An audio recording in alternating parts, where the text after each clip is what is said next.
తమ ఆలోచనకు ఫలితమైన కీడు, తమ ఆలోచనకు ఫలితం, రిజల్ట్ అంటున్నాడు. చూడు, నువ్వు ఏదైతే ఆలోచించావో దానికి సంబంధించిన రిజల్ట్ తో దేవుడు నీ ముందుండబోతున్నాడు. ఏం ఆలోచించావు?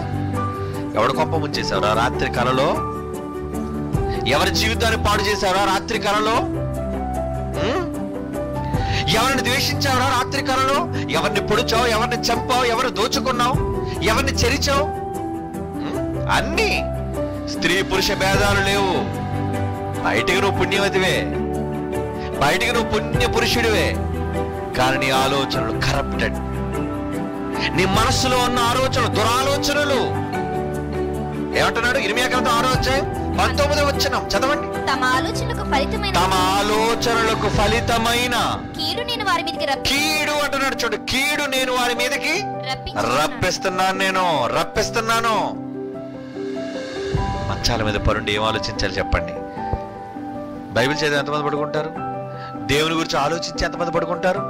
దేవుని మాటలు విని ఎంతమంది పడుకుంటారు?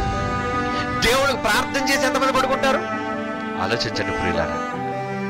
నువ్వు అనుకుంటున్నావు నీ ఆలోచనలో నా కళలో తప్పే ఉంది. ఏదో కళ వచ్చిందండి.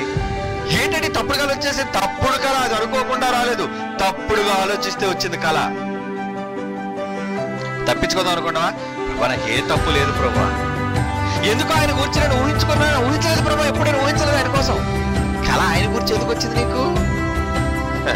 ఆయన కోసం నీకెందుకు వచ్చింది కళ? ఆమె కోసం నీకెందుకు వచ్చింది కళ?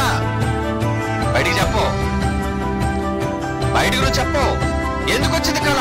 కళ వచ్చింది అంటే కారణం నువ్వు ఆలోచించావు. అబ్బాయి నేను ఎప్పుడు ఆలోచించలేదండి. ఆలోచించకుండా కళలు రావు బిడ్డ. ఇంత బైబిల్లో చదువుకున్నాం. నీ ఆలోచనలకు ప్రతిఫలం అది. నువ్వేదైతే ఊహిస్తున్నావో అదే కళ. అప్పుడు కళలో భావాన్ని చెప్పాడు, కళల్లో హెచ్చరించాడు. ఇప్పుడు కళల్లో నిన్ను పట్టుకుంటాడు దేవుడు.